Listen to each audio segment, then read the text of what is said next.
Welcome, everybody, to Mom Street USA. My name is Jackie, aka Wishes Mama, and I am joined today with our good friends Duck and Jess for this hub episode.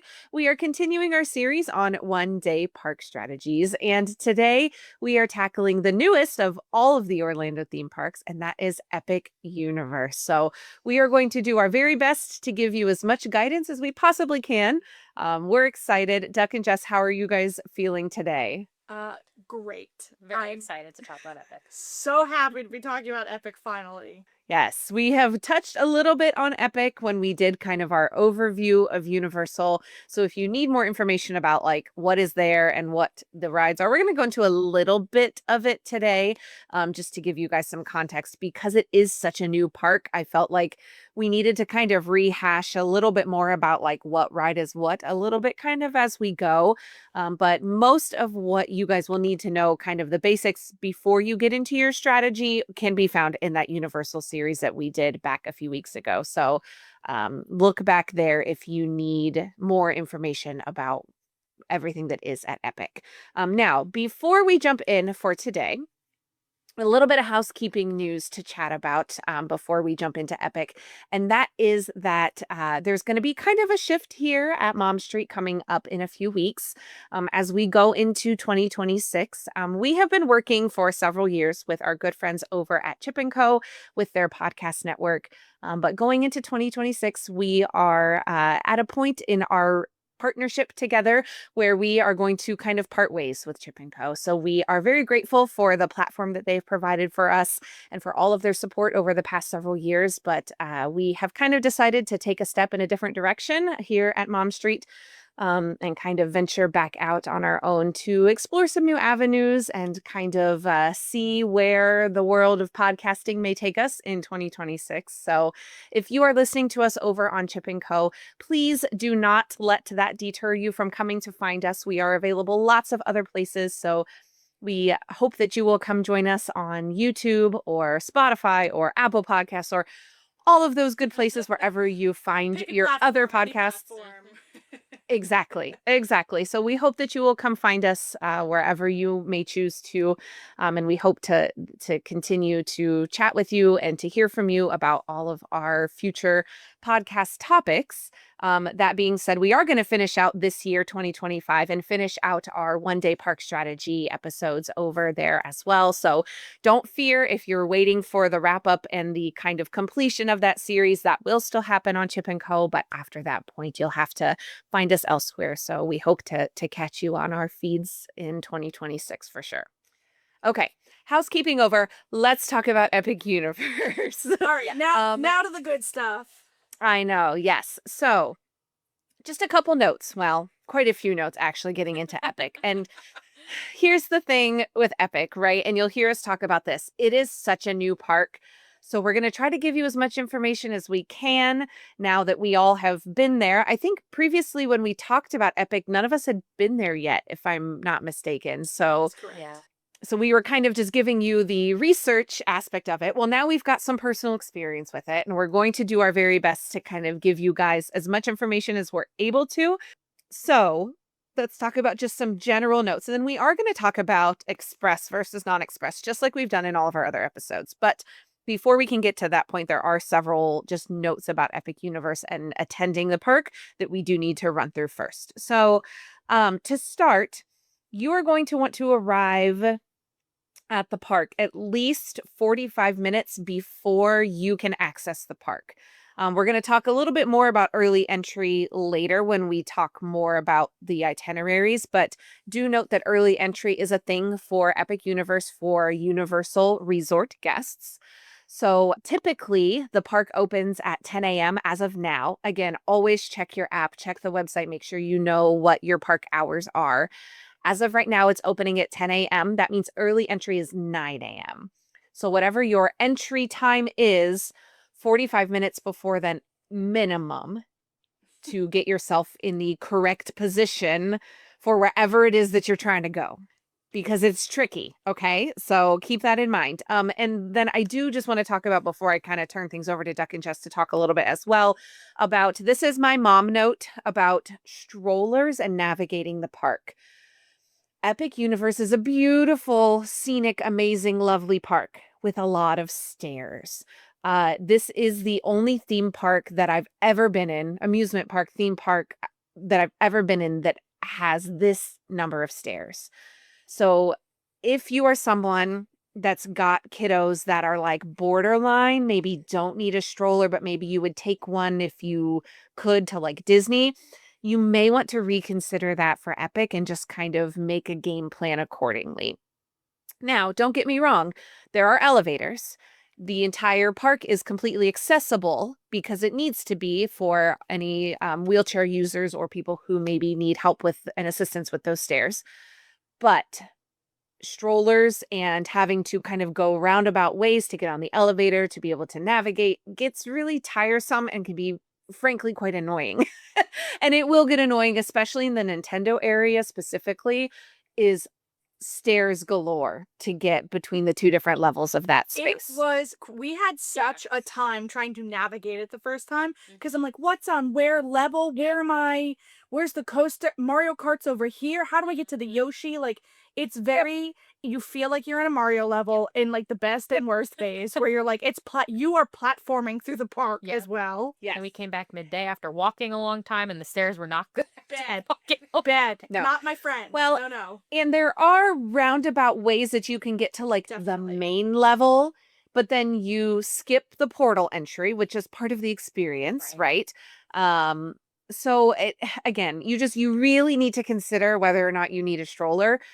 My kids are currently 7 and 9, and I would probably push through. My son would be fine.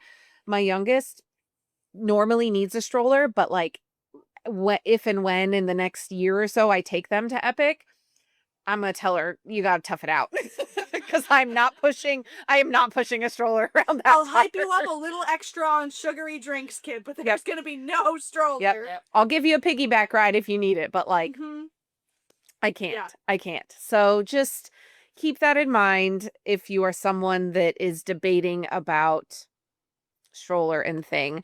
Now, that being said, yes, there is elevator access, and there is part of the elevator access that will still bring you into the entrance that is from Mario 2. So, like, I don't want to give too many spoilers away, but like the entrance is really cool, and there is elevator access into that space.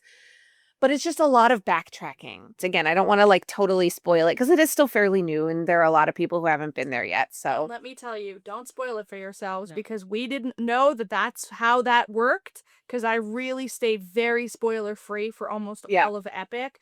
And I'm not ashamed to admit it, I cried.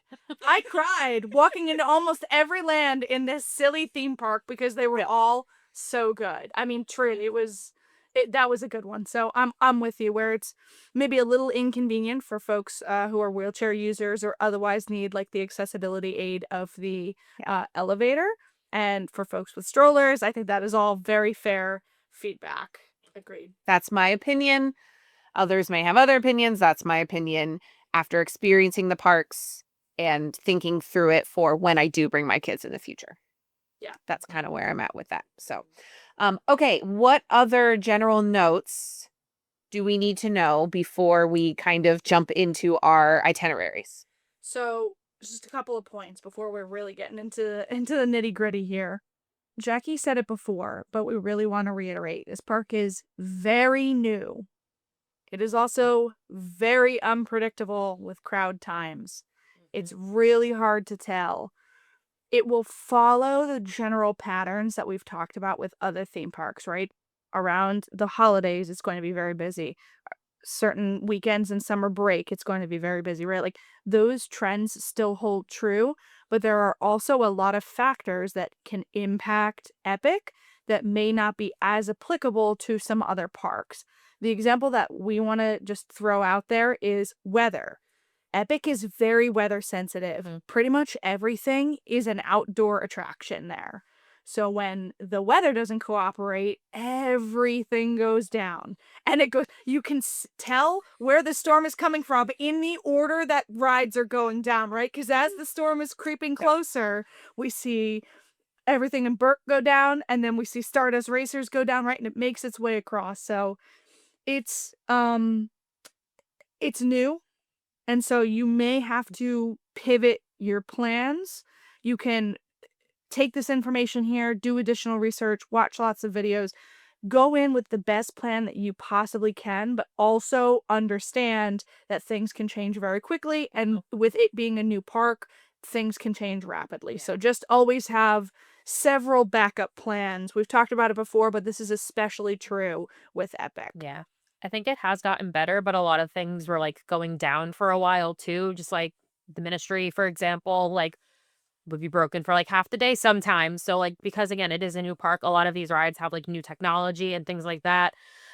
So like they tend to go down for that too. So it's just something to be mindful of and just be aware of. Yeah, agreed.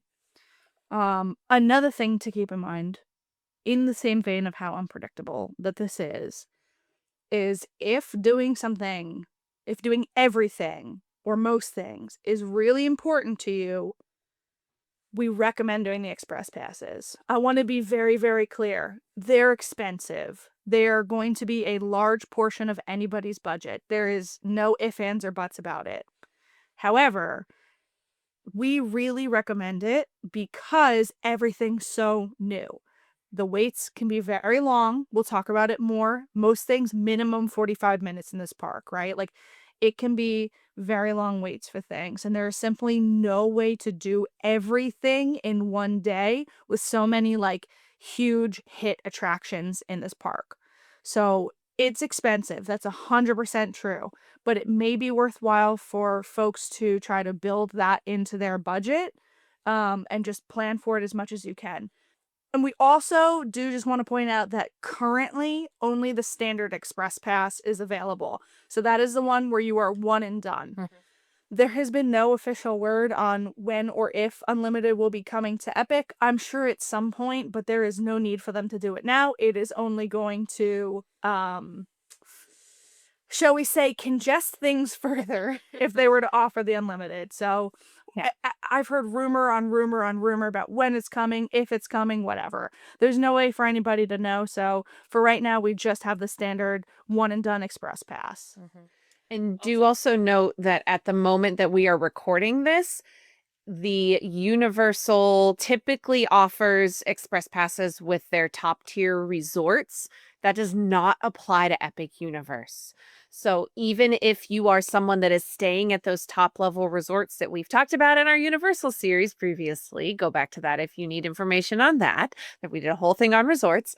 That included express pass does apply to Universal Studios and Islands of Adventure. Does not apply to Epic Universe, even if you're at the Helios, which is literally on property at Epic Universe. You are It physically does not in the apply. park. I know. So it does not apply. So you have to include that in your budget. So just please keep that in mind when you're looking at cost and figuring all of that out for your budget. If you're pricing out a trip, we always suggest you use a travel agent. They are your best bet at being able to find the good deals and make sure you don't miss anything. But keep in mind that is not included with those top tier resorts right now. All right, so one more point before we hop into the actual itinerary discussion, and that is that while Epic is the most kid-friendly of all of the Universal parks thus far, every single ride in there still does have a height requirement. So the lowest requirement is 34 inches, which is Yoshi's, which is adorable. It's very cute. If you get the chance, we recommend it. Child or not, very fun. So good. And the highest is 48 inches, which is like I think almost all of the coasters. Certainly something like Stardust Racers is 48. Yes. Now, that So- being said, it's nice that it is 48 and not 54, like some of the other coasters that you'll find at some of the other Universal parks. So it is far more accessible, but just keep that in mind because even when I was doing my research and I was like, oh, do they all have height requirements? I was like, yeah, like even Yoshi's has a height requirement and it is the most tame of all of the rides at Epic Universe. So Yeah. you really have to keep that in mind. Again, between the height requirements and the stroller accessibility, just major things to keep in mind when you consider this. Again, we love Epic Universe. All three of us, we cannot recommend it enough. However, there are some things you really need to consider before you go. Cool. All right. Are we ready to talk about our game plan using Express? I was born ready to talk about what to do at Epic. Truly. Oh, I love it. Okay, So, let's dive in. I'm gonna do a little preamble, and then I'm gonna toss it over to Jess to actually talk about the itinerary and run us through things. So, on our last trip, as we said, we had Express. We really made the most of it. I have to say, I'm pretty impressed with how much we did with Express. Like, we really crushed it. Like, not to say that we're so fantastic or anything, but we're pretty fantastic. We did really well. So we were able to ride pretty much everything at least once, most things twice, and a couple of things like 510 times. And by a couple of things, I mean I went on Frankenstein experiment an embarrassing amount of times. I love that ride so much. Jess was like, I think that has to be enough. I really was. we're done here. I think if it wasn't for the rain bringing the ride down, Yeah. I would have kept going on. Yeah. I think But it went down and never came back up. Jess Wait, the rain even affects that one? I don't know if it was the rain, but something affected Something. Like, something Okay. caused that I ride to think go it- down and it never came back. Yeah, I think the rain. Okay. I don't know if it's like the rain forced it to go down or like the rain coincided with an issue. Yeah. But I was Right, like, right, right. it's perfect. We can just go wait out the rain in the castle. And Jess is like, it's down. We just did it 6 times in a row. You're done. You're done. Duck actually broke it. It was me. You're done. Even Frankenstein was like, that's enough. Get off my ride. All right, so I really love that ride. It was the best thing I rode that whole time. We rode it so many times. Anyway, It's a pretty great ride. it's so Yeah. impressive. I do not want to give anything away, but it is one of the if you are a theme park person, it is the most impressive ride that I have ever been on. Yes. It's so good. That being said, if you want to know the rest of my thoughts on my trip, because I'm going to try not to go on too many tangents, I did a whole little mini exclusive podcast on my trip to Epic that is available on our YouTube. So if you want to know my thoughts about, because I am a Disney diehard through and through, but if you want to know what I thought about Epic, my personal opinions and what all I did when I went and everything are all on the YouTubes. So find them there. Okay, let's talk about what we're actually here to talk about. Yes. All right. And then Sorry, we had to go on our tangent. from here on out, we are going to focus. Hello, podcast listeners. If you wanted to listen to our little side tangent that we just had, go ahead and sign up for our Patreon. Thank you. Yes. Okay, let's talk about what in the world we're supposed to do at Epic Universe using our Express Pass. Yes. So, for your morning itinerary, we recommend heading to Super Nintendo World for the Mario Kart ride or the Minecart Madness ride, or to the Harry Potter section so that you can knock out the Ministry of Magic ride if either of these are of interest to you. Be advised that the Harry Potter ride can have a very, very high wait time if you mistime your entry. So you may be better off kind of keeping an eye on wait times and jumping in later in the morning, or it may just have to be one of those things you burn an express pass on right away and only get to really do once because the line can get very long. Yeah, I do not recommend waiting until the end of the day for Ministry of Magic because they frequently, almost daily, cut that line an hour or more before park close just to alleviate some of their team members having to be there for several hours after the park actually closes. So Team members want to go home? How they dare do. They do. They are lovely, wonderful, hardworking humans. They want to go home. We love So you all, There they have Universal team stamp. members. yes, that is not a ride that you can get in line at a minute before close. So please keep that in mind. That is so crucial to know whether you're doing standby or express. Either way, those lines will close. When they close the standby, they typically also close every other line. So just you have to be in line. And they will say, typically in the entry as you're walking in, it will tell you hey, Ministry of Magic, and they'll just leave it generic. It'll say is closing early tonight. What that typically means, not every night, so don't take this as Bible, but what that typically means is that they're closing it an hour-ish or more before park close for the line. So just please don't get caught off, because if that's something that you really, really want to do, you really just either have to do it first thing or just plan accordingly to do it during meal times or things that the tips that we've told you about all the other big rides that we've talked about. Just plan accordingly for that one. Mhm. Absolutely. So for us personally, when we were there, we chose to head to the Super Nintendo World first, and knocked out all the big ticket rides there. We did Donkey Kong's Minecart Madness, and then we did the Mario Kart ride. And we were able to walk right onto Yoshi, while we were in there. Does Yoshi even take Express Pass? Yes. It does. It does, yes. Because I know there was the one ride in Berk that does not take Express Pass at all. I believe that is the only ride in Yes, the park that I does not. confirmed that on the Universal website today just to make sure that that was all accurate. Because again, brand new park, things are changing Things constantly. change all the time. They change their mind every 47 seconds over there. Yes, yes. Mhm. So Yoshi's will take Express. Yeah. Typically, it's a short wait though, so you may or may not need it. But It's I'm sorry not to cut you off, but it's like their equivalent of People Mover, right? Okay. You're on a Yoshi and you are just driving around Super Nintendo World on your little Yoshi's back, and you're seeing all like the fun Mario enemy characters, right? You see like Goombas and whatever.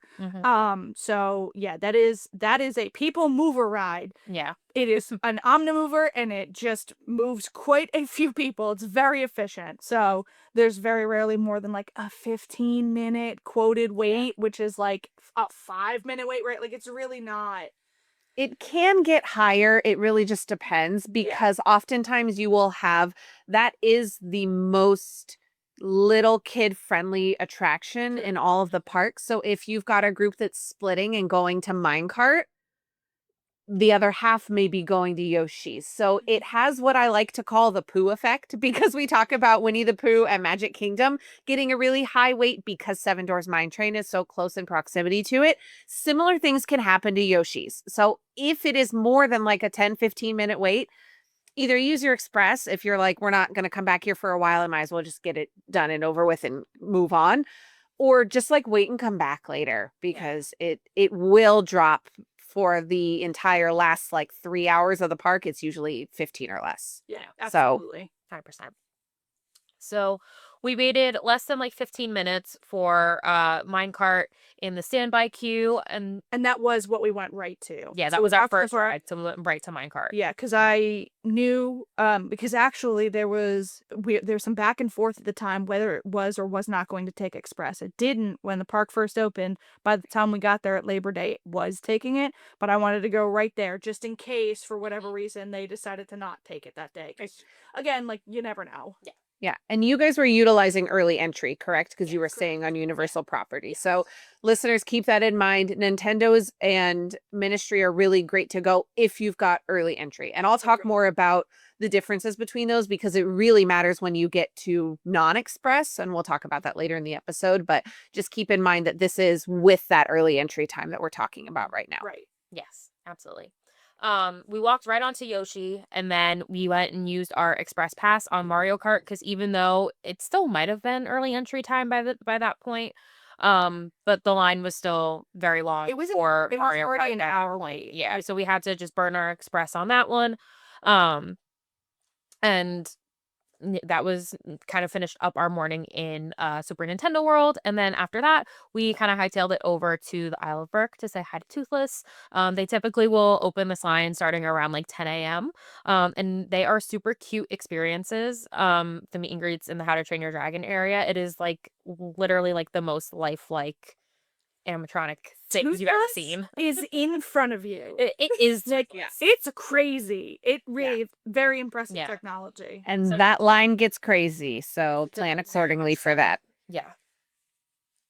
So here we did use our express pass to get on Hiccup's Wing Gliders. Which is that family-friendly launch coaster that's Yes. over in Isle of Berk. Yeah. And because of that, it definitely gets a very long line. So we just use our express pass right away on that. And then if you want, you can also use your express pass, or if there's not a long standby line, you can get in line for a fire drill. We don't really do water rides, so we passed on this one. But it does look super fun if that is your jam. It's like a water cannon situation, right? Like you're just shooting the other team as you're floating past each other. It looks very fun. I have no interest in a water-based ride. I also Yep. I also opted out of that one. Yeah. I did stand for several minutes because there's a bridge in Isle of Berk where you can look down onto the ride and like watch everybody with their little water cannon situation. Very, very cute. I felt like I got enough of it just by watching, and I did not need to experience getting drenched. So, Yes. Mm-hmm. yep, Absolutely. exactly. Thrilled for everybody who enjoyed it. It's not for me. Yes. So then we get to the other ride in Isle of Berk, which is the one we talked about that does not take Express Pass, and this is Dragon Racers Rally. It usually gets a pretty long wait, but that's just because of like the way that it loads and how many people it can fit on it at a time. So it's probably not a ride that you would want to like if it's got a long line and there's other things you want to do, you can honestly skip it.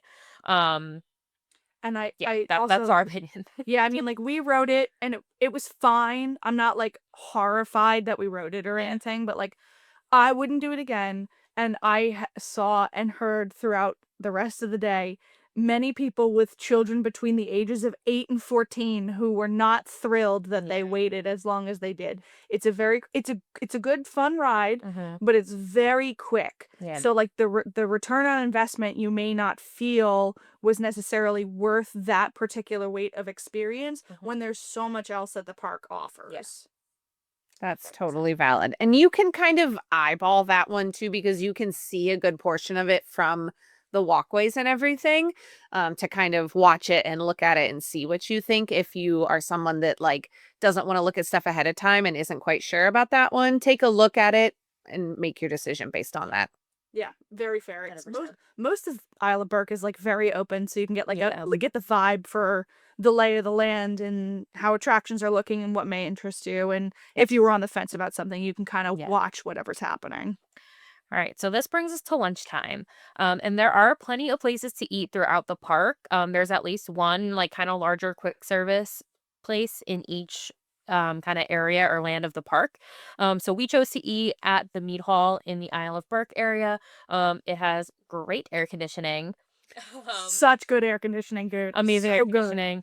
And we got some chicken fingers, and then we also bought the mac and cheese cones. There is a stand across the bridge from it. What is the I forget the name of the stand that had the mac and cheese cones. But You they can't are miss it. delicious. There's a couple of different flavors. I don't think you can really go wrong with any of them from what we've ever tried. It was the buffalo chicken one, was what we had, but there's a couple of other flavors, and I've heard they're all amazing as well. So definitely, there's a lot of really good food options here in the park. And I fully thought that that was going to be like stunt food, Yeah. right? Like it's just for Instagram Right. or whatever. That was really good mac and cheese. Yeah. So good. It was so good. One of the things that Epic does fully right from every corner is their food. Universal really upped their game when they created these menus and these offerings. And we'll talk about some of the other food options and some of the other lands kind of as we go through. There are tons of really great options. So you really can't go wrong with anything that you choose in any of the portals at Epic. Yeah. Agreed. Okay. So you've eaten lunch, you sat down for a couple minutes in some air conditioning. Where we headed, so now we're basically continuing counterclockwise around the park, right? So that's the order that we're going to continue in. So we started in Super Nintendo, we cut across to go to Isle of Berk, and now we're just going to continue in order. So between Isle of Berk and Harry Potter, which is where we were headed next, is Stardust Racers. So we hopped right onto Stardust Racers. So it had a 20-minute standby. We chose to use our express pass there because we were like, I've heard it's a good ride. Let's just use this and knock it out and we can continue on our way. But it's such a high capacity ride. There is very rarely a long wait. Truly, the 20-minute wait was because it had just gone down and came back up. Like that was the crux of the wait. Like it is such a people moving ride in a shocking way. Like it's because there's two sides. They each have like 25 or more seats, and there's two cars on each running, right? So that's like I don't know, a trillion people or something. I can't do math. You know, it's 100 or whatever, right? Like, you were moving so quickly through that the waits do not usually, even on pretty busy days, like we went Labor Day weekend, that's a pretty busy time, and even then it was not very high of a wait.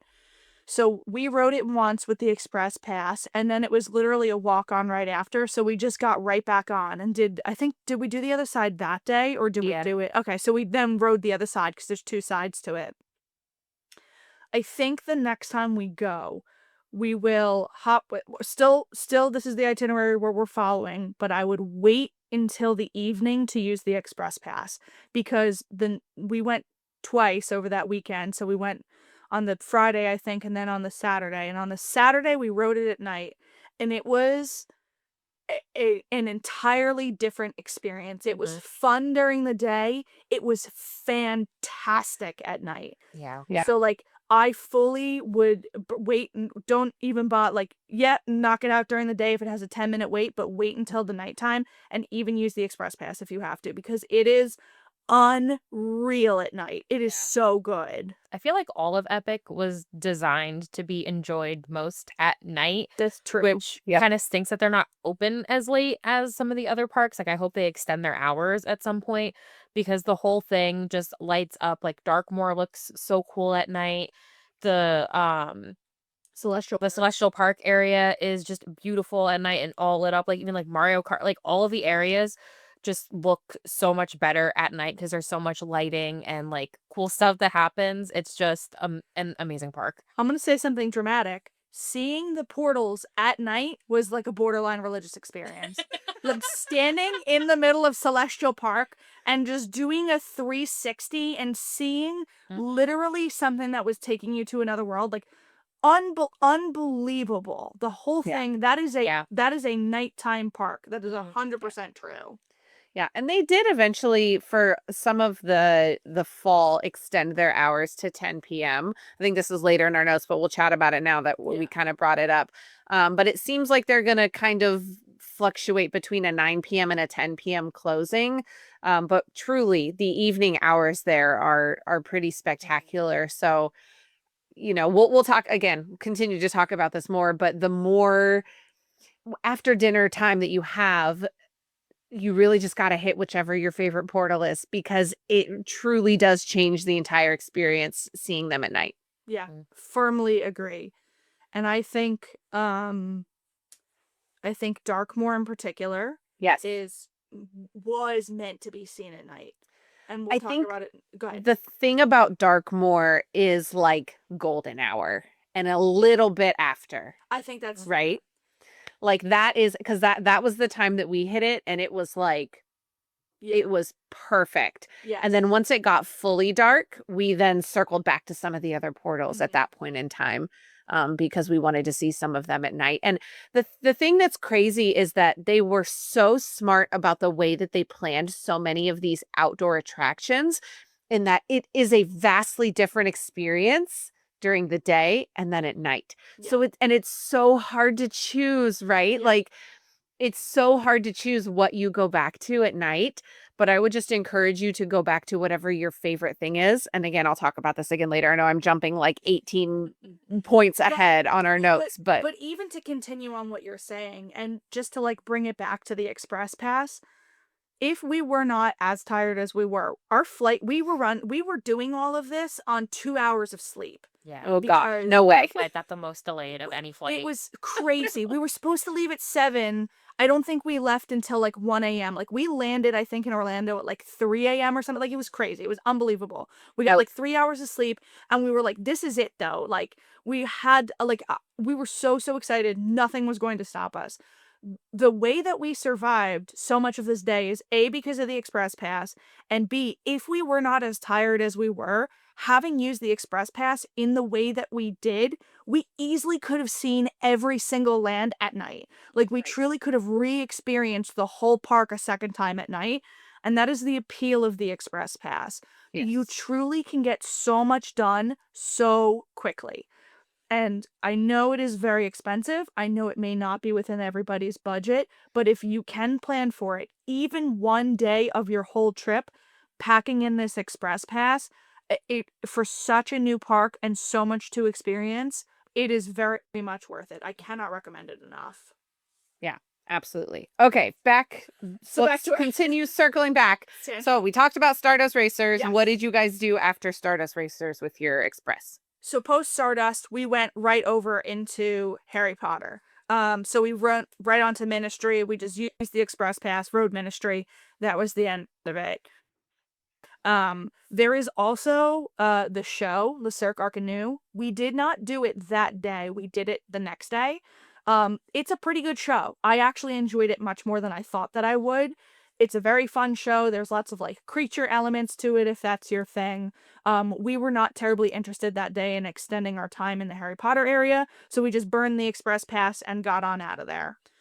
So once we were done with the Harry Potter section, I'm so sorry. I call it Joanne's Transphobic Adventures. And like I just almost called it that. I'm so sorry. I'm so You know, don't be sorry. I'm gonna leave that in. Yes. Am I wrong? yeah. Am I wrong? No, I didn't go on it because I had no Yeah. desire to. I literally was just like, I feel like I have to experience like the technological interest that. in it. I get And that was it. And but you Yeah. know what? I didn't buy anything while we were in there. Why would I want to at this point? That woman is so horrible and hateful. Sorry, Yeah. not sorry. I'm just gonna talk about this forever. That woman just ruined so many people's lives with her money because she just lobbied so hard to change the definition of what a woman is and ruined so many people's lives for zero reason. She is so rich and so hateful. It is unbelievable. Just shut up and be rich and be quiet. Mind your own business. Have your views in quiet. Okay. Thank you, everybody. Love y'all. I'm just gonna say that is the universal opinion of Mom Street USA. So Joanne can go kick rocks.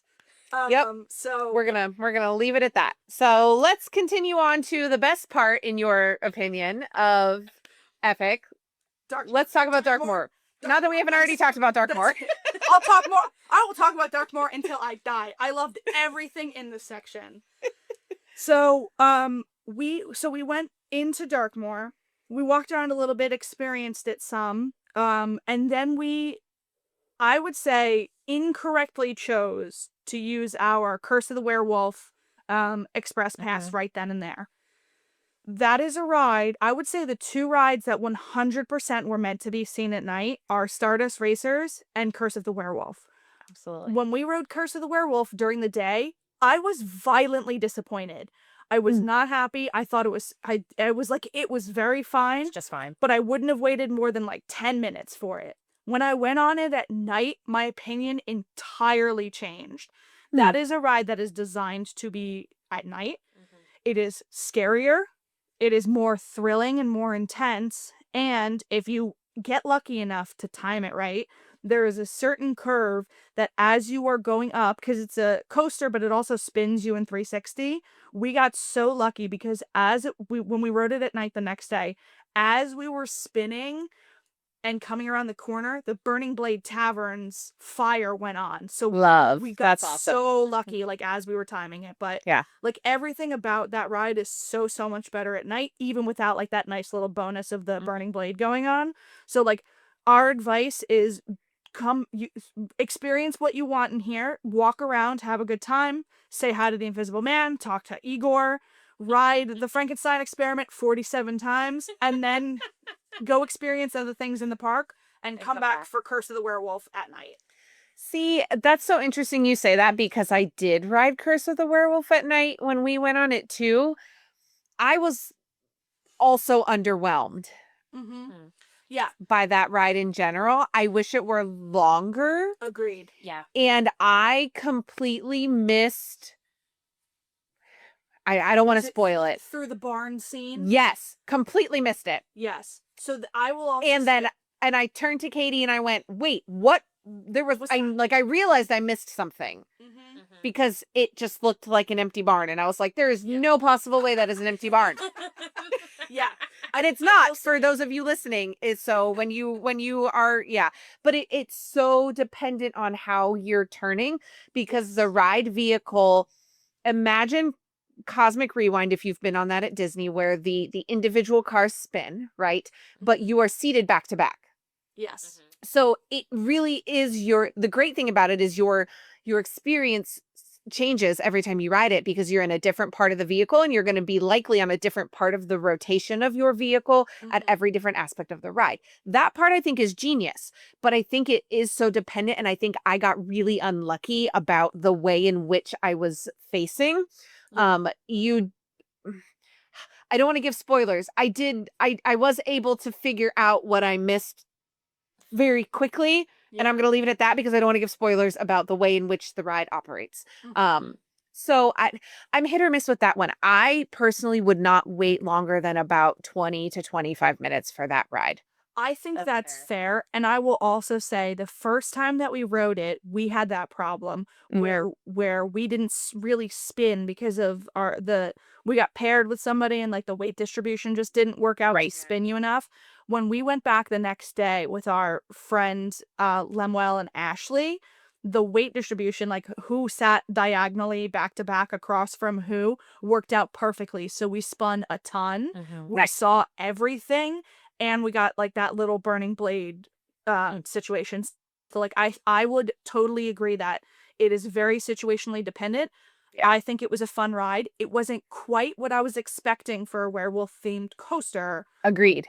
But I'm with you where I wouldn't, if I had to do standby, probably 25 and a half hours the max I would do. I would not do further. And riding it at night also will help your opinion of it.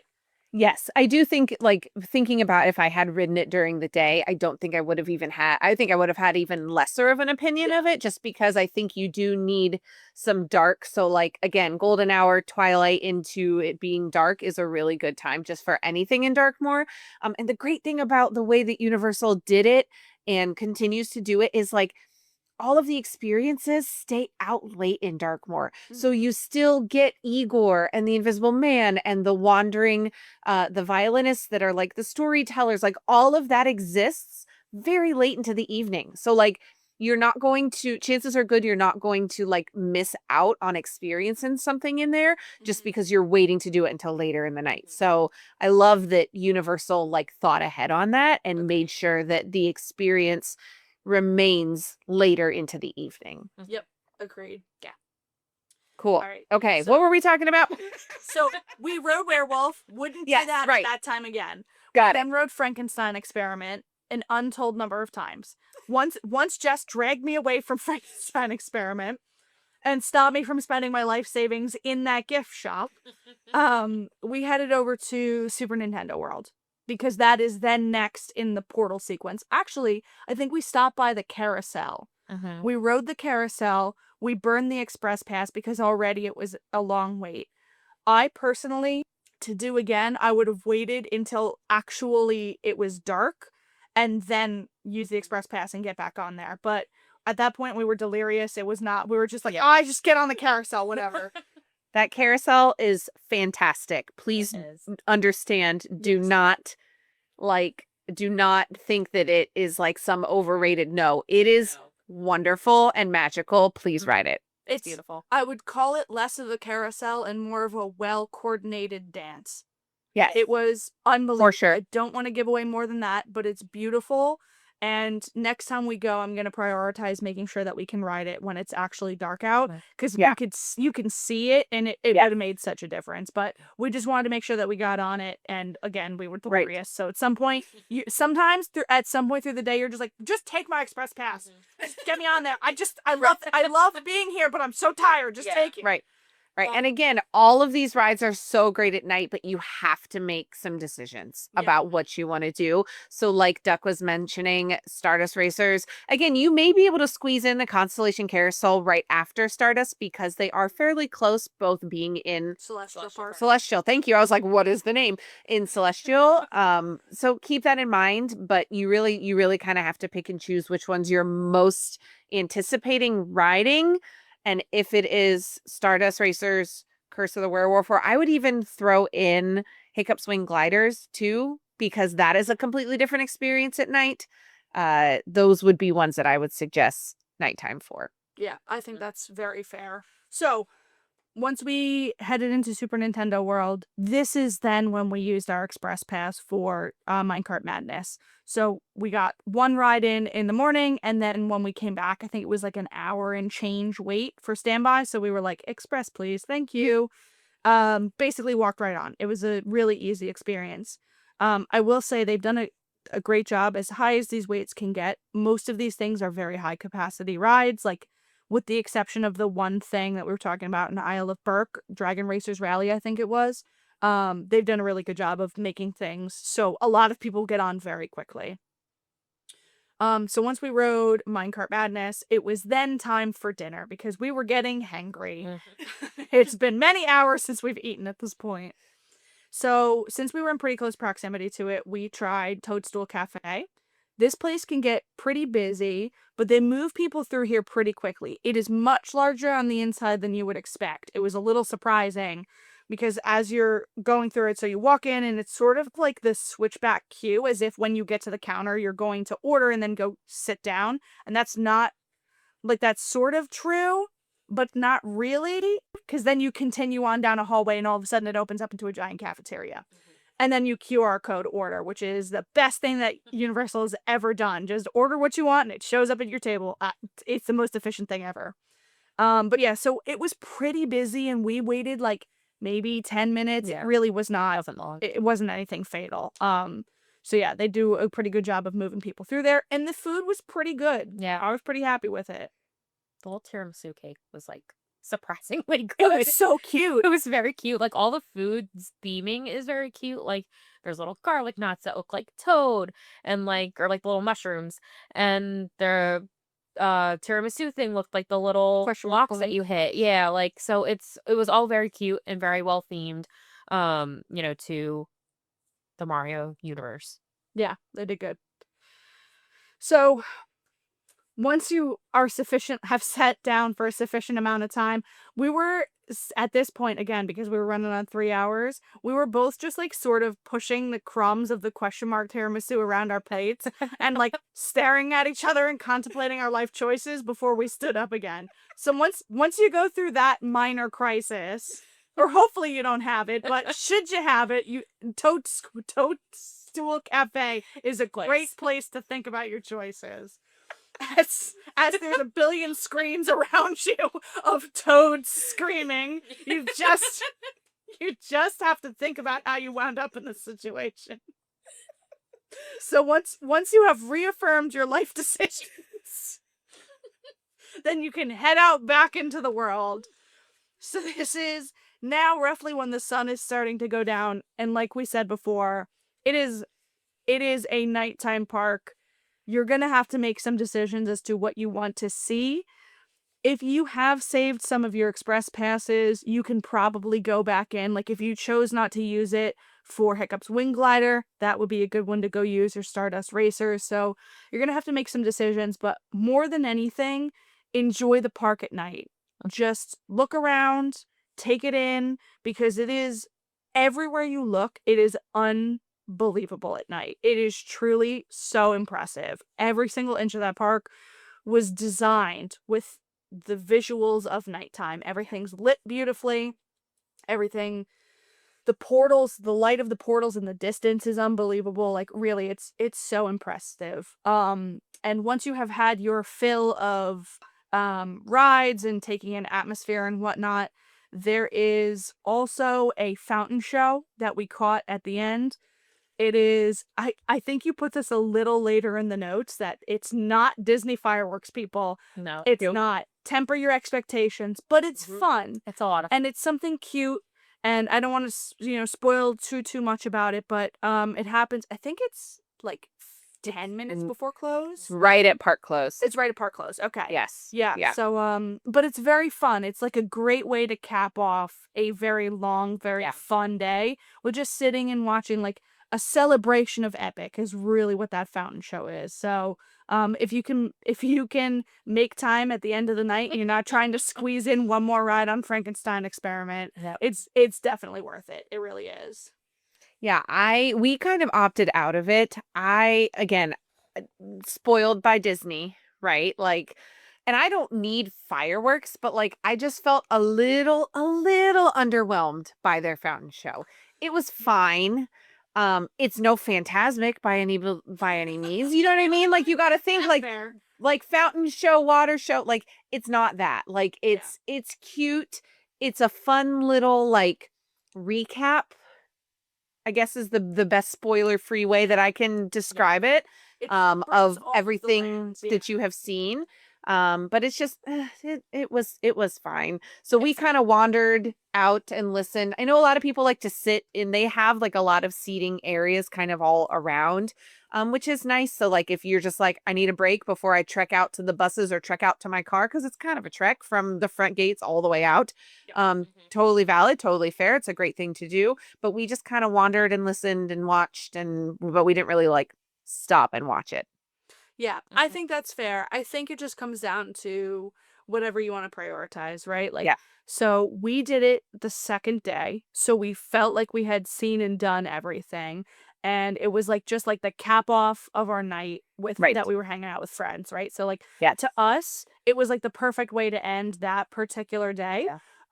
But again, like if you only have one day, you may not want to burn it on that. You may want to go get a ride on Curse of the Werewolf or see if you can sneak in on Mario Kart or something, right? Like it is fun and it is enjoyable, but it is not so important that I would say skip a ride that you really want to ride in favor of this fountain show.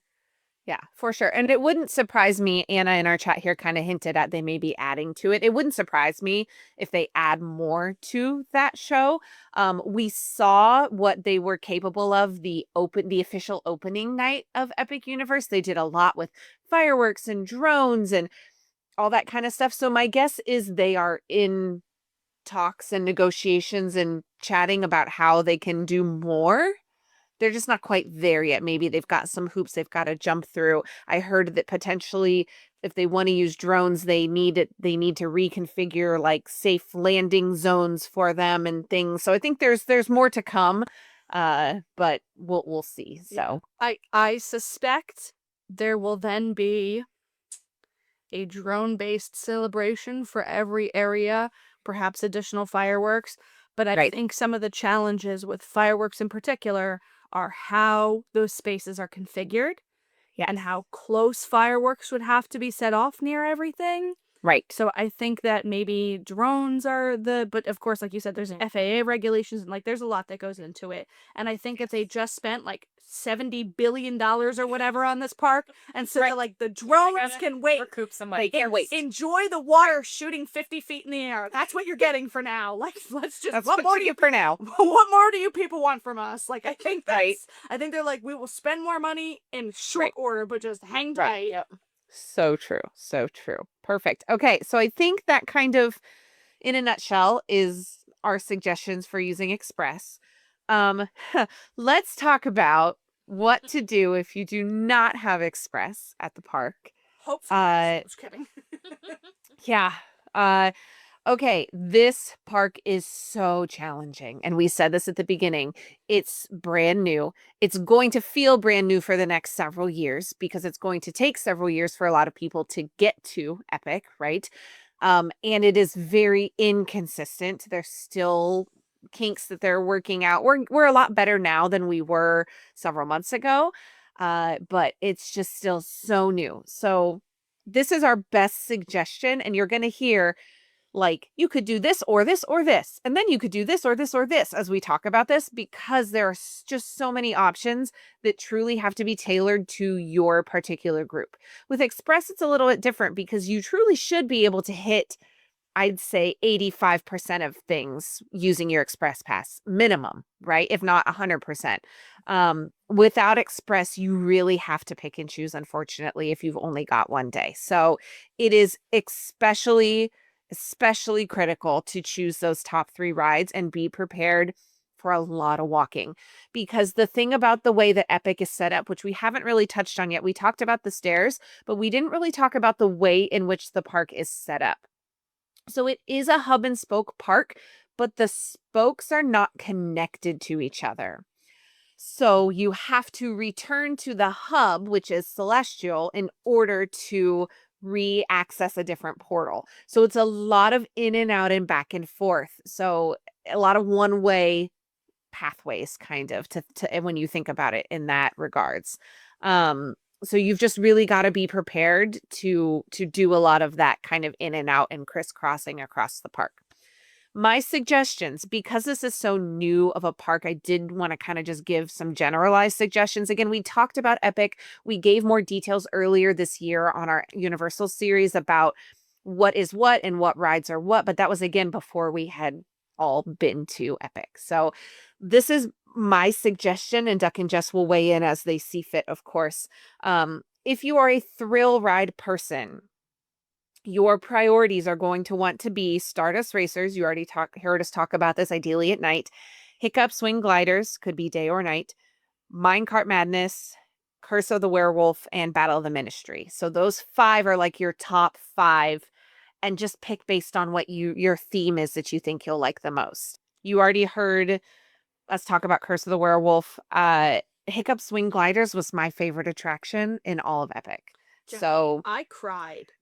it was I so good. am not kidding. It was so good. When you hear, all right, spoilers for just a hot second.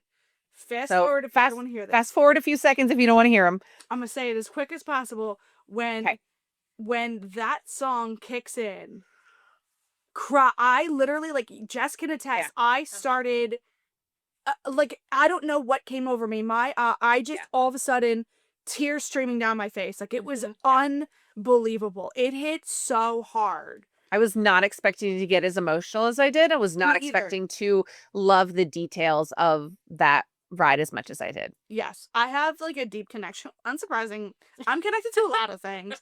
I'm a very emotional person. But like, I really, really love How to Train Your Dragon, especially like the first one, the animated one. Yeah. And you feel like you're flying, and the soundtrack, you feel like Hiccup flying. Like, it's unbelievable. Truly, it is a fantastic ride. Well and truly. So, yep, I'm 100% with you.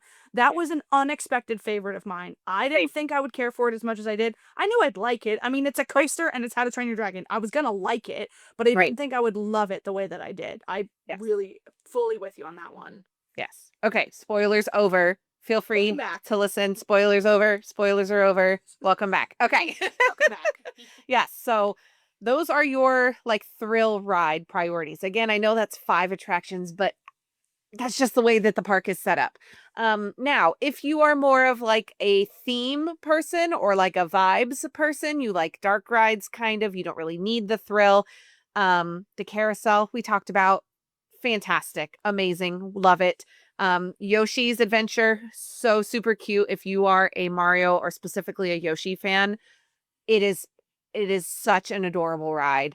The Mario Kart ride as well, which is what Bowser's Challenge, I think, is the technical name of it. I don't know. Everyone refers to these as like nicknames, and I get lost with all of that. But it's the one too many words. Mario Kart, whatever. Yes. Yes. And then also you heard us talked about Monsters Unchained. This is a thrill ride at the same time. So keep that in mind, that it is not a nice, relaxing ride through Frankenstein Manor. Yeah, it's not a Haunted Mansion or No, Small World. but right, exactly. But the theming. So Small World was in your world. So Small World.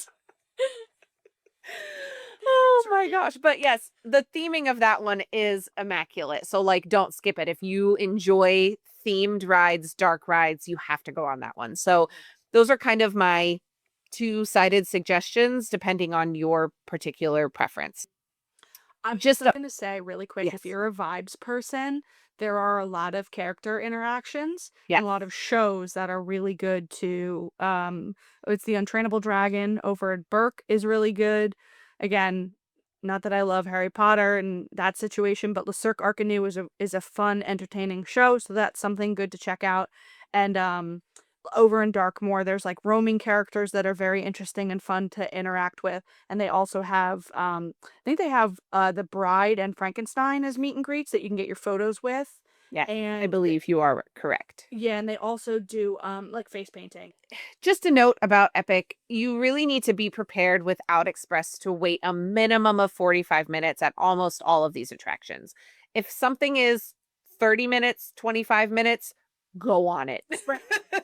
Don't even Go ask. on it. It doesn't matter Yes. what it is. Get in line. Yeah, because it's at most times of the year that is going to be your minimum wait for everything. Now, that also being said, things like Ministry of Magic, Minecart Madness, some of those get up to 180, 210 minutes. So like you got to pack your patient pants and really make your itinerary accordingly.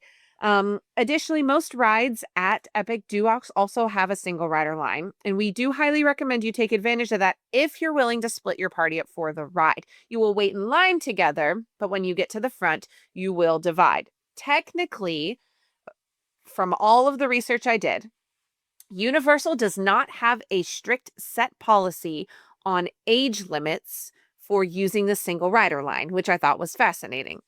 You do have a height limit, obviously, that you need to be able to be eligible to ride that ride. So keep in mind, you will separate from your child in this line. You have to please be sure that they are 200% okay riding without you, because that is what will happen. It is very, very, very rare that you end up with your person. It does happen, but you cannot count on it. You cannot ask for that to happen if you are in the single rider line. Please don't be that person. Just public service announcement in any single rider line. You have to understand that you are going to be separated from the people you're standing in line with. Yeah, absolutely. I've seen team members absolutely do their best to get people on the same train together, right? So you're Right. not fully separated, but it's luck of the draw. It's what's available. Please don't put the team members in an unfortunate situation because you are agreeing by going in that single rider line that you were okay being a single rider. Sure, you may Exactly. get lucky and that would be great, but you're agreeing to be the single rider. So that's the Right. PSA. Don't get mad at them. You're a single rider by being in that Right. line. That's what you're agreeing to. Mhm. Yeah, and keep in mind the fact that, like, my 6-year-old, now 7-year-old, but, like, when she was 6, she was 48 inches. Mm-hmm. Are you okay putting your 6-year-old, 7-year-old on one of these I attractions? just had visions of your child on Curse of the Werewolf alone, and that was Oh, it's no. not like in a bad way, but where she's just like nothing's happening. Like she had the same experience that you did, where Right. you went through the barn and nothing was happening, and she's like, Yep. "This is silly." Like that's the Yep. vision that I just had. That she Yep. she got off that With ride, and let you know how dumb it was. with the attitude and the finger and everything, because What was that? that is her. Yep. Uh-huh. Yes. But I will just disclaimer, your single rider lines at Epic include Curse of the Werewolf, Battle of the Ministry, Mario Kart Bowser's Challenge, there's the full name, Minecart Madness, Monsters Unchained, and Stardust Racers. So all of those do have single rider lines if that is something that your group is comfortable utilizing. Highly, highly, highly suggest you use them. Now, some of them are better than others. So keep that in mind. It's really luck of the draw. A lot of that is so touch and go and inconsistent right now because these team members are still figuring out the best way, and the leaders of these rides are still figuring out the best way to move people through their queues and how to best utilize those single rider lines. So just keep that in mind. Some of them are better than others, but it's really kind of hard to predict what you may encounter. And most of the time, they will be the same length as your standby queue or a little bit shorter, right? At the least. Very rarely will you wait longer than the standby queue in a single rider line, but it is possible. So just keep that in mind. Single rider doesn't always mean super fast. Mhm. Agreed. It's a lot. I know. And I know that's very contradictory of what I said because we suggested you use them. But Well, it is what it is, right? and we put that disclaimer there because it's also really hard to tell how it's going to behave, right? We've Right. had Hagrids around for so long. We know that there's like a pretty good chance that you're going to be waiting a good amount of time in that single rider line. It is not necessarily going to save you time. Right. It's really hard to tell with some of these because it's all so new. And like you said, not only are we waiting for team member behavior and their understanding of how to direct these lines, we also don't know guest behavior, right? Like, I can tell you for a fact that most coasters, people are paired up. They're in groups of 2, 4, or 6, right? But some of these rides may lend themselves to different configurations or, Right. like Frankenstein experiment is the perfect example. There's generally going to be like one space. Somebody may chicken out. They might be in line with them and they may decide that I don't want to do this. So they may take the chicken exit, or maybe they just wanted to see the queue. So they may exit, which would free up a space. Now, Frankenstein experiment really moves people through fast. So the single rider line is there, but you may not necessarily need it because they really move people through. But so it's kind of hard to tell how team member behavior and guest behavior impacts the single rider line. You generally will be able to go faster, but sometimes you have an outlier like Hagrid's where you're not going to. So we can't fully blanket recommend one single rider line over the other because this park is frankly too new. Yeah. I'd love Right. to revisit this 2 or 3 years down the Right. line when we can solidly recommend See what happens. and see what's happening. But it's all so new. So if you have the opportunity to try the single rider line for something that has a long wait, we say gamble it, but understand that there's a chance you'll be waiting just as long. Yes. Is Stardust Racers like a 2 across situation? Yes. Right. So I could see that having the same kind of situation as Hagrid's because most people are at least with one other person. So then that is like even pairs going through for the most part, Yeah. unless someone has like somebody that didn't want to ride with them or something. So, Right. And most of these attractions are even seating, twos and fours, right? So that's where it's just you just don't know what's going to happen. But it's the same as looking at the Disney single rider lines that we have, right? Look at something like Rock and Roller Coaster, which is terrible as a single rider line. But then look at something, even though it's 2 across, but then look at something like Expedition Everest, which is also 2 across, which is a phenomenal single rider line that is super fast. You just never know. And it really just depends on the attraction and the park and the situation. But from what I've seen and the research we've done, the single rider lines usually are faster. Yeah. But just be warned. You've heard our disclaimer. Be warned. Before we jump into the suggested itinerary, just do keep in mind that when you are creating these top 3 rides, you may truly, especially during busy times of the year, want to plan to do one of your top 3 during each block of time. So like plan for one in the morning, one in the afternoon, one in the evening to kind of separate out because those are going to likely be your longest waits are the ones that you're most interested in going on. Unfortunately, that's just the way the park works.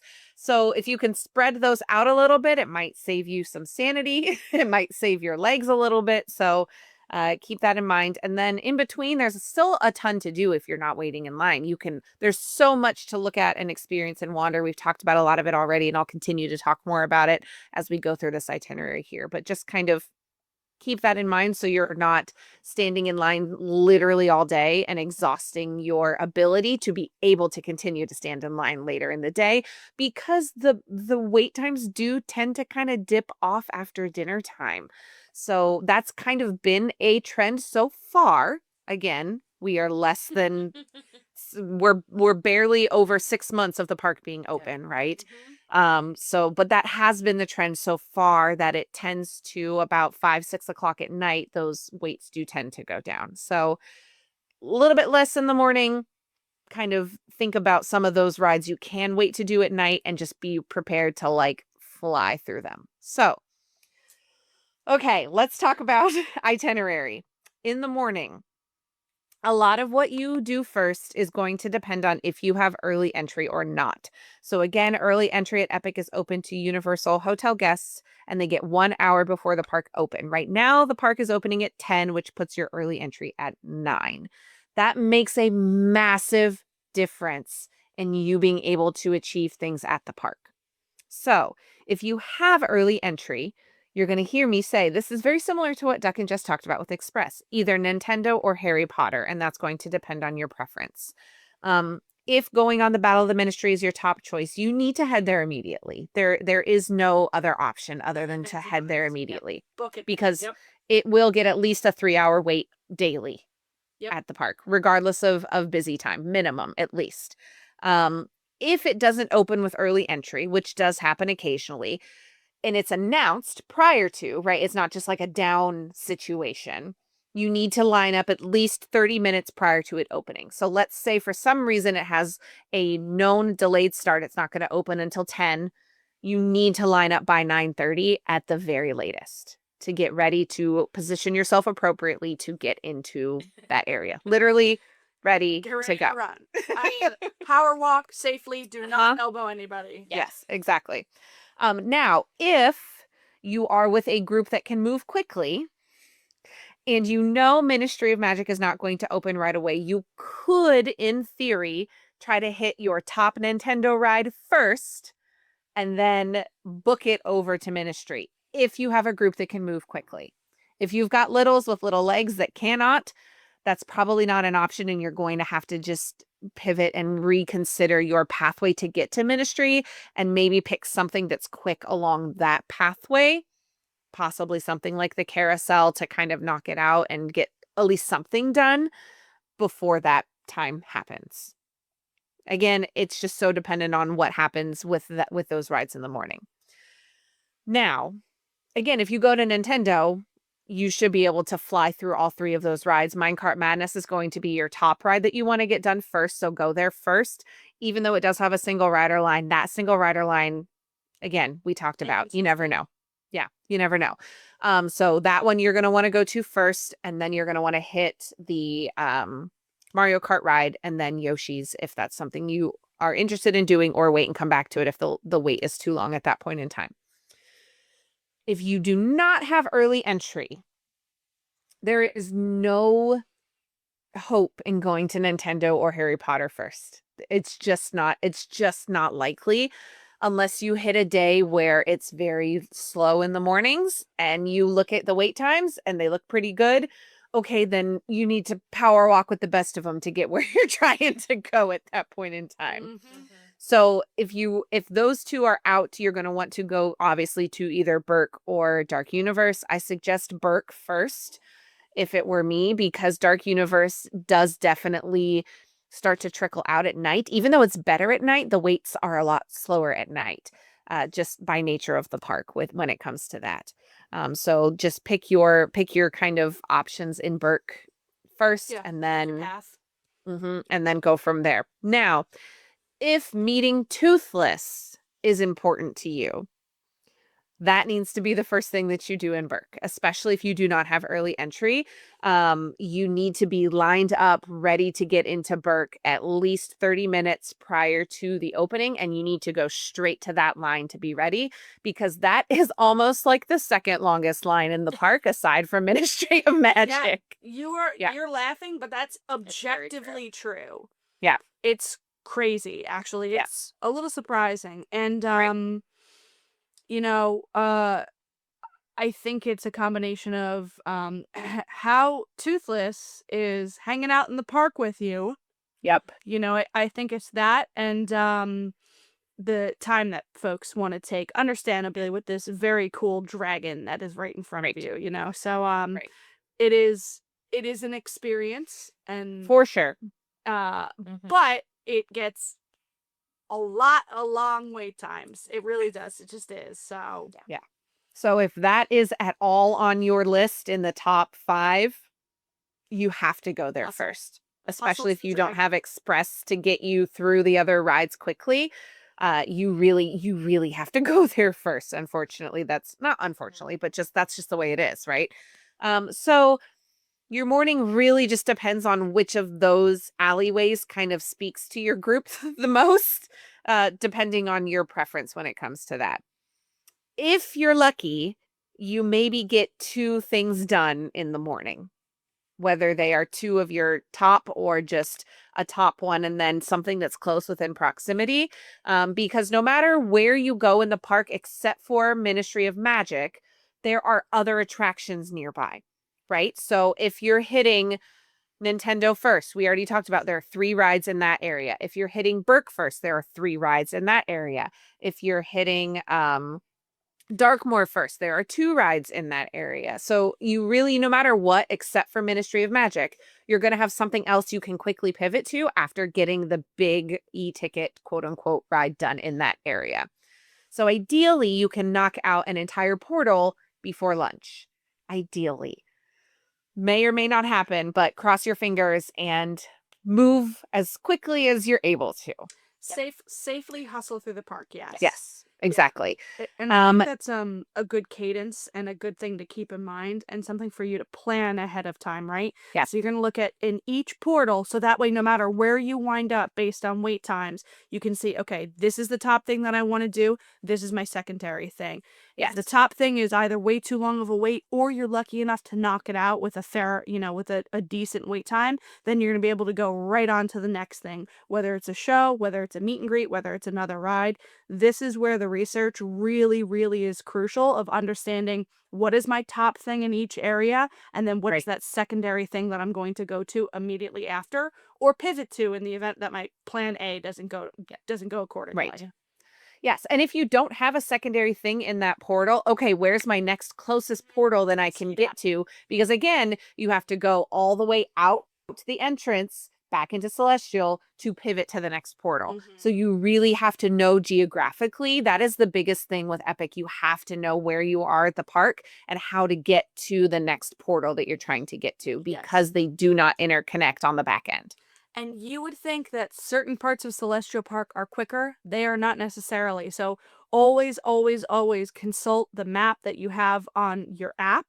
I cannot stress this enough. The app's going to be your best friend, just like in the other parks. So always check that the path that you're taking is the most efficient path, because sometimes it's a little confusing which way you should be going. Like this happened to us a couple times where like we thought we were going one way and then we wound up on the other side of a ride in Celestial and we're like, well, this isn't where we'll ride it now because we're here, but this isn't really what we wanted to do, right? So like always double, triple, quadruple check your map as you're walking through the park that you have picked the right fork in the road heading to your next portal. Yeah, and sometimes from when you're exiting a portal, you can see the other portals, but sometimes it's also deceptive about where kind of around the circle they are to you. So just use your map to double check. For sure. Okay, so after you have hopefully finished a portal, hooray, good for you, you did it. Let's talk about lunch.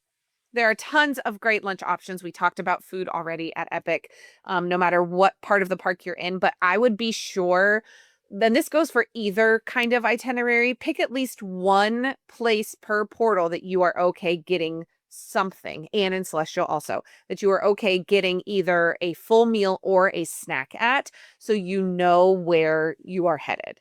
And that way you don't have to backtrack. You don't have to come in and out of portals more than necessary, because you're already going to be doing that a lot throughout the day, regardless of that. So always pick something. I ended up going to Nintendo first, so I also ate at Toadstool Cafe for lunch. Now, when we were there, it was a sold out day. Very, very busy. We actually had to wait outside of the entrance to Toadstool when we got in line. So if it comes out the front, they will like do some stanchion switchbacks outside. Really? And we waited probably 35 minutes to get inside. Okay. But the line kept moving. There's a lot to look at. It wasn't terrible. And we got in line before we were hangry. So you've got to plan accordingly. Again, we've talked about this in every park. I think you got to plan ahead of time, right? Toadstool was phenomenal. It was adorable inside, but it was quite a wait to get in. Yeah. Well, this is where the having your decisions laid out beforehand come in handy, right? Yes. And we brought it up in every park because it's so true that when you are in a theme park, it is so easy to get overwhelmed and overexcited that you just want to keep looking and doing and seeing and experiencing. Like a toddler. It is. I fully, dude, I'm a toddler when I'm at a theme park. Like, I just want to go and see and touch everything. I want to look at all the pretty lights. I want to go say hi to Mario and Luigi. Oh my God, if that Toad walking by, I gotta go hug him, right? Like this is true. Like, I want to go on every coaster. I want to go on every ride. And so, like, it's really important to have your locations for a quick snack and for food picked out, and have your day planned around cutting that hanger off at the pass, because it happens so quickly. And once you start spiraling into hanger, it is really hard to pull back, especially when you got kiddos and they're going to get hangry and they're hot. Florida's a hot place. And then you're just like, everybody is all in a tizzy because they're hot, they're hungry, you're overstimulated, and now you have decision fatigue, right? So planning ahead is so, so key.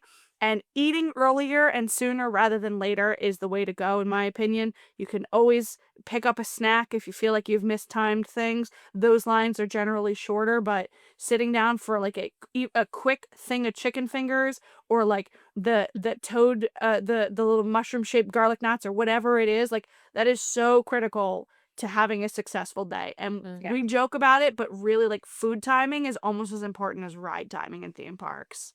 Yeah, for sure. I will say I love Universal's QR code. We talked briefly about this, but I do just want to talk a little bit more about it. I am somebody that has some dietary things that I have going on. They made it so easy because all you do, so if you're worried about allergies, I do just want to speak on it just briefly. You can still put your order in your app, and you can order even before you speak to the chef. And all you do is in your cart, you will add a allergy request when you check out. And then it'll be on there for you. So you can still check out and pay and be good. But then the chef will come directly to your table, speak to you, take notes. It is such an easy and quick process. And Disney could learn a thing or two. Agreed. Because at Disney, you oftentimes have to stand and wait for 5 minutes to talk to the chef, and then you have to wait additionally for them to actually prepare your meal. But it's just a quicker process with that whole QR code thing. It makes it so much more seamless.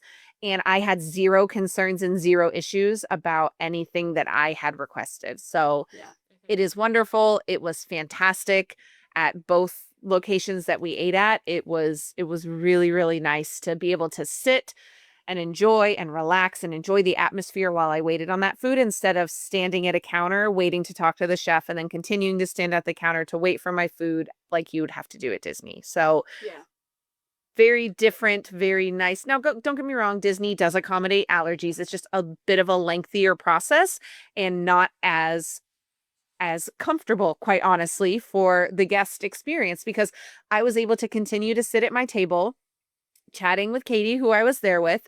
We were able to enjoy the atmosphere while we waited, rather than, again, having to stand and wait at the counter. So much nicer. And I also love the fact that they seat you before you order, especially as someone who travels with my kids to theme parks. You're not then having trays and trays of food trying to find where in the world you're supposed to sit. You already have a seat. They bring your food to you. So it's like a hybrid quick service, right? And that's the majority of quick service restaurants at Universal are going to this process. Some of the older original ones, you heard us talk about this previously in the Universal series. Again, I know we keep referring back to that, but we really did go very in-depthly in that series about all of this. But a lot of the newer ones really are top notch when it comes to that kind of service for quick service, for sure. Yeah. I hope every theme park adopts this because it's so much less stressful. You already have your seat. They can bring it to you. And I agree with their allergy process. I also have some allergies. Doesn't come up a lot. It's pineapples for me, right? Doesn't usually come up a lot. But surprisingly, because they do like a lot of, I don't want to say exotic food choices, but like they have quite some variety. And there's multiple things that had pineapple in it. And I was like, dang, I'm actually impressed, because normally everyone looks at me like I'm crazy in a theme park when I bring up a pineapple allergy. So I agree. The way that they handle things, it's very comfortable. I feel reassured when the chef interacts with me and explains what's happening and their substitutions and what they can do to accommodate when need be. I don't know. I really wish that every theme park, not just Disney, but every theme park, took notes from this experience. This is really something top notch that they've done, is the way that their dining is handled. I agree 100%. I also do think, and I will just put this note in, we talked about this in our Universal series, one of the biggest differences is that Universal according to their rules, does not allow outside food in. Disney does. So I think that is something just to note. Again, I prefer the way Universal does it, but I understand why Disney doesn't do it at this point in that way. And I hope that they don't ever tell us that we can't bring outside food in. Yeah, God, no, please But- don't. Right. But just something to note with the difference in that. And again, refer back to our Universal series. I'm going to continue to plug our own podcast on our podcast Please, we because worked so hard on it. we did. It was so we were so invested. Okay. Back to what we were talking about today. So, you have chosen your lunch, you have enjoyed a meal, you have sat and relaxed for a little bit. Let's talk about after lunch. This time of day is highly dependent on what you get done in the morning. Ideally, you've gotten maybe 2 rides done in the morning. And then your next plan will be to look at rides 3 and 4 and maybe 5 on your list. Take note of kind of where they are in proximity to where you are. And you can be doing all of this while you're enjoying your lovely meal at lunch.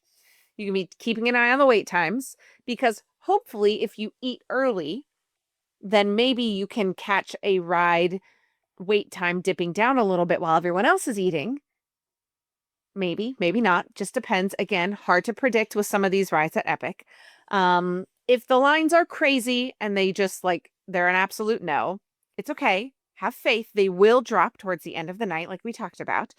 Some other options for the afternoons are the shows that Duck mentioned earlier. There is a show in the Harry Potter area, this which I did not see, have heard that it is entertaining. So that is an option. And then there is the show in Berk, the Untrainable Dragon. Fabulous show. Super impressive. Great original storyline, great original songs. Love that one. Highly recommend. And it's a nice big theater that is inside with air conditioning. Yeah, and it's got enough showtimes throughout the day that you don't feel like you have to, unless you have a massive party of 12 that all wants to sit together, you don't necessarily have to line up super early for those showtimes. So that is one of the nice things about that show in Berk. I would just like to say, do note that Untrainable Dragon will occasionally cancel show times. This happened to us. Unfortunately, it is a very technically involved show, and when things go wrong, they go very wrong, and so they had to cancel not only our show time, but the rest of the show times for the day. So it happens, just one of those things, you just gotta pivot, so. For sure. Yes. We talked about characters. There are tons of characters, especially in Nintendo. And then obviously the dragons and Toothless in Berk as well. Again, that Toothless line can be extremely long.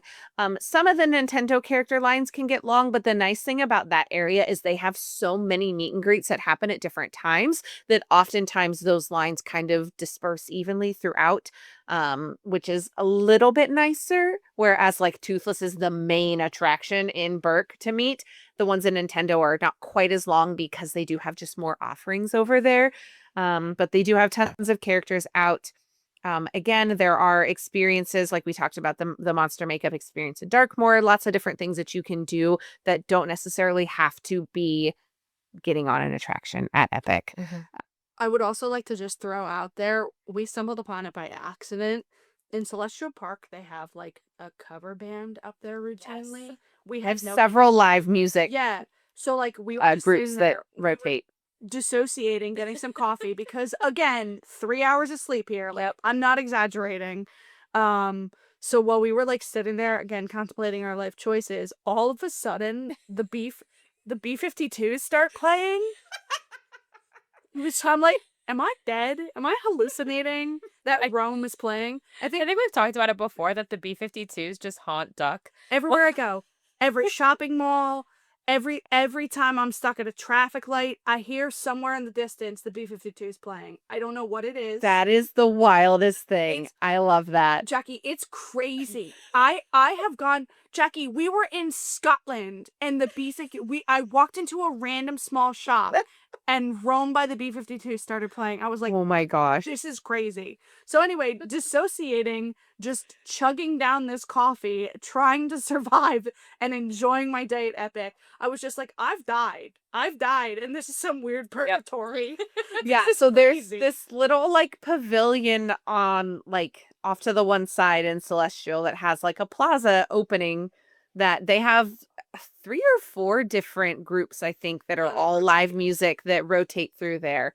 So yeah, that is one thing that I do like about Epic that feels a lot like Disneyland in a way, is that they have so many like roaming characters and roaming acts and live music and things like that. Which you don't always, you find that a little bit at the Disney World parks, but not nearly as much. I think they used to have much more to the Yeah. Sphere situation than post-COVID. We don't need to rehash this, but I think Epic has done a good job with it. I hope they continue to expand it because Yeah. I think the first chunk of Epic being open, like maybe opening weekend, they had like Celestials, like people that lived in Celestial Park roaming around. I hope they bring those characters back. I think that's Yeah. a very cool idea. I think Streetmosphere characters are a concept that is dying in theme parks, and I think if any park can do it and execute it perfectly, it would be Epic, and I really think it would make it's an already fantastic park, but I think that would just put it over the edge. I really do. Yeah. And I will say there are some glimpses of that coming back at Disney, right? Like Hollywood Studios has some uh seasonal ones that have come back. There's a new like jazz ensemble that plays over by Tiana's at Magic True. Kingdom. So we're seeing glimpses, and I think part of that is because of Epic Universe, right? And because Epic is doing it, Disney is following suit. It's just the way that it works. They push each other and they push the boundaries and they make each other better in a lot of ways, which is really great. So I think that the more that Epic does this, the more that we will start to see it become the norm again in the Florida theme parks, especially. Agreed. Yes, perfect. Okay. So again, figure out your afternoon based on what is left on your priority list if you're able to. If you're not able to, then pivot to some of these other options that we suggested. Again, early dinner is my highly suggested way to go because like I said, those wait times will drop in the evening. So you really you want to get your dinner out of the way. Like I hate to say that, but like get your dinner out of the way so that way you have a good chunk of 3 hours ideally for your evening time. We typically have talked about that this is like your cleanup time. It is not necessarily that at Epic, but it is also to an extent. But let's talk about dinner really quick before we jump to that. Again, you want to pick a place nearby. We did Pizza Moon for dinner in the Celestial Park area. Highly recommend. The theming in there is super cool. Unlike anything I've ever experienced. It's a little trippy and a little like Monty Python meets an old German pop-up book. That's a great and I and I love it and I'm obsessed with it. It is again. I was looking around thinking I was hallucinating. I was like, Jess, you see that paper mache woman swinging on that swing, right? Like I'm not hallucinating. It is almost borderline indescribable. Yeah. It's really something. I really liked it. It was freaky in the best way possible. It was so Agreed. unique. I really like, again, I know we've talked about this. I like when theme parks take big weird swings, right? Like this is bizarre, but in the best, but in a way that makes perfect sense, you know? Yes. Like Yeah, and I loved that. And I believe, if I'm not mistaken, the designer of that is like German or Austrian or something like that, of that whole area, which like totally makes sense when you see it. And the food is great. Absolutely great there. So it was pretty good pizza. I usually don't eat pizza in Florida, but that was Right. really good pizza. Right. We're from New Jersey, so we're snobs about everything. Yeah. Fair. But yeah, no, I was like I mean, just like even baseline theme park pizza, like that crushed, dude. That was really good. Yeah. Now you won't find there, just to like forewarn you, you're not going to find like your standard cheese and pepperoni pizza there. They do have some different, more exotic flavors, not necessarily exotic, just some unique offerings there. So keep in mind that that's not just straight regular pizza. So take a look at those menus. But it is very, very good. Yeah. It's a more sophisticated palate.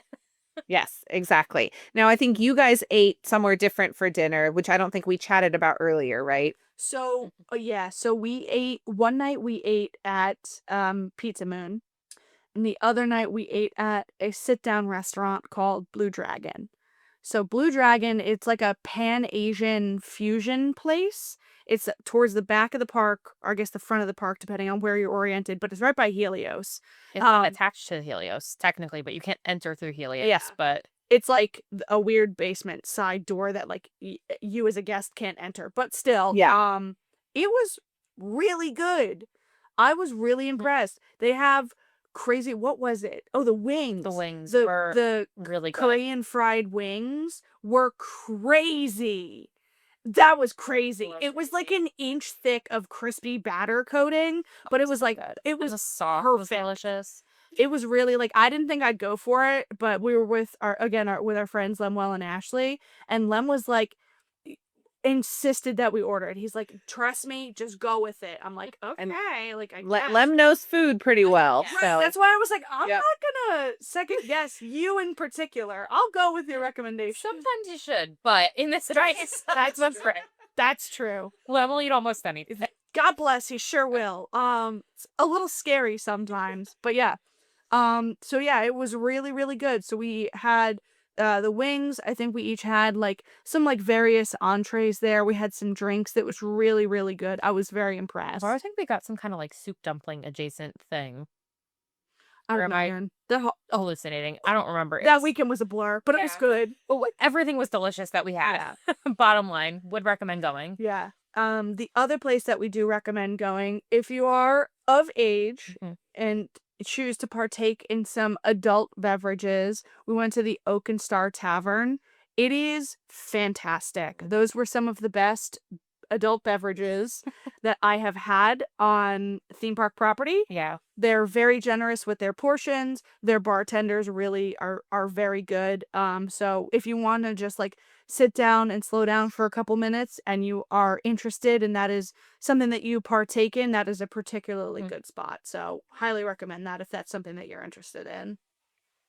Nice. And again, like we said, you really can't go wrong with the majority of the food places across all of Epic. So go with what is close by, have your options ready and available so you know where you want to end up maybe, or plan accordingly so you end up where you want to end up for dinner.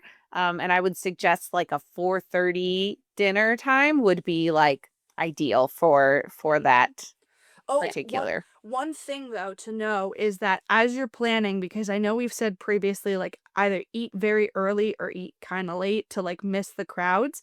Be careful because places close early. Yeah. We wanted to go eat at Das Steakhouse in Darkmoor, and by the time we made our way over there, I don't even think it was that late. I think it was like 7 or something. Yeah, they were close. They were closed. So Right. just always double check times on things. That is not necessarily typical of everywhere. But just double check your times. And if when in doubt, ask a team member. Just make sure that if you're planning on eating within a certain time range, that where you will end up does have their food offerings available. Yeah, because sometimes that stuff is easily to find on the app, and sometimes it's not. Yeah, it was not Outside clear. of outside of every portal entrance, kind of, there should be some sort of like a guest services little kiosk, kind of. So you can definitely always ask there if you can't find the information anywhere else. They do have those like wait time boards throughout Celestial as well. And I believe some of them do have like hours and things like that on those as well that kind of rotate through the offerings at Epic. But definitely ask if it's getting late and you haven't eaten yet and you need to eat so you know what is open and available so you don't go wandering places and then have to completely backtrack and go somewhere else. Yeah. Learn from Duck and Jess's mistake. Yep. Always double, triple, quadruple check times. Yeah. And just as like an FYI also, because it's not super clear, I know we've been talking a lot about Darkmoor, but I think this is the only place where it is unclear. There is technically 3 food and beverage places there. There's the Burning Blade Tavern. I'm totally drawing a blank on the second one, but it is physically attached to the back of Burning Blade Tavern.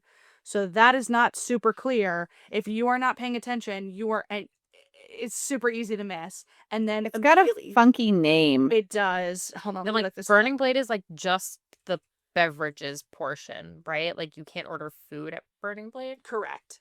Yeah, Burning Blade is the mill part. Yes. And then Das Steakhouse Mm-hmm. Is the like sit down restaurant is situation. the sit down restaurant. Mm-hmm. And then there's another one. The Lacey's Cottage. I'm looking. Yeah. The Lacey's Cottage is like a snack place. Yes. Yes, that's That's got exactly right. pretzels and cinnamon bites and stuff. Yes. So that closes pretty quickly. Burning Blade stays open, but is only the drinks, and Das Steakhouse can close a little early. Now, we don't know if Das Steakhouse closes early every night, if we just got unlucky that particular day, or if they just choose to close at 7 because at that point, most people are just back there for the rides. Like, I think it's deeply unclear. fairly consistent because Anna in our chat is also saying that happened to her as well, that Das Steakhouse had closed. They just wanted to go and even just look around and it was closed. So that seems to be one that consistently closes early. So definitely, again, you got to look at all the little itty bitty details of this new park because there's a lot of little quirks that you may not be expecting. Yep. Yes. And unexpected is the name of the game at Epic. Absolutely. Hopefully our tips have helped people, Right. and you don't make the same mistakes. Mm-hmm. Right. Exactly. Yes. That's what we're here for. So, Yes. okay. So again, find a good place to eat after you eat. This is your time to shine. If you have missed any attractions that you're like, I really want to get on this, really want to get on this, like this is your time to go and have a plan for what order you're going to try to hit stuff in. Again, wait time should drop. The park is absolutely incredible at night. You heard us gush about this already and talk about this already. So I'm not going to go back into all of that. But literally all of the portals have something special about experiencing them at night. So like no matter where you choose to go, you're going to have an amazing experience because it's just every place has something special to offer at night. I will say, besides maybe the Harry Potter area at night, not too much different than during the day, but the other 3 portals for sure are just absolutely spectacular at night. Agreed. And again, we talked about there is the nighttime fountain show at Park Close. It's music and water. It's a nice way to end the day. And this is where I put, but don't expect Disney level fireworks in our notes because it's just not that, right? Yeah. It's just not that. So hopefully that is helpful to give you at least some sort of guidance. Again, it's a really tough park right now, and we will definitely circle back and hit this again, probably again in 6 or 9 months, because things could all change by then. You just never know with these new parks kind of what you can expect or anticipate going into them. So Duck and Jess, do you guys have any final Epic thoughts? Not that we haven't given all of our thoughts on Epic already, but do you have any final thoughts about visiting Epic that we need to share before we wrap up for today? I think we've shared similar sentiments with the other parks, but I think this is most especially true. I know we talked about how to get everything done as efficiently as possible, but really, please slow down and enjoy the park. Mm-hmm. Take it in, because the details on every single inch of this park are unbelievable.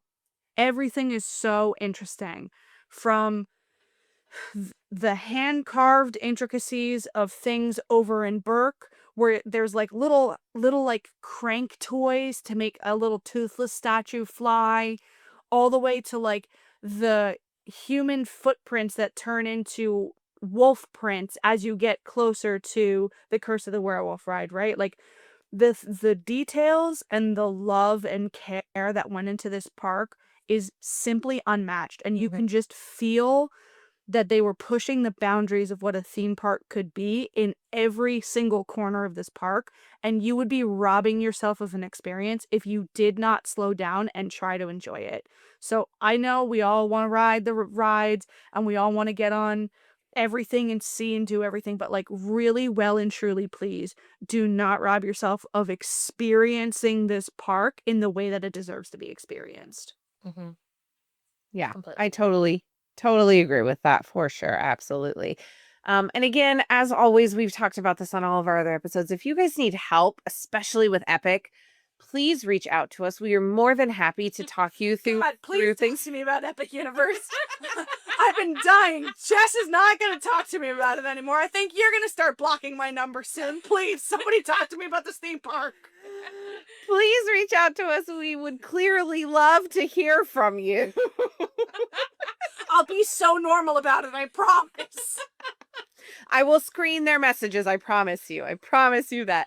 But you can find us momstreetusa@gmail.com. You can also always find us on several social media platforms at momstreetusa. You can find us on our Patreon account at momstreetusa as well. And I know I've been saying that graphics are coming, and I apologize to our lovely Mom Street community. I have not. I'm behind. Okay, holidays started happening. Things started happening. I am behind. So I will be getting those graphics. I promise you all. Everything. Yeah, the world is happening.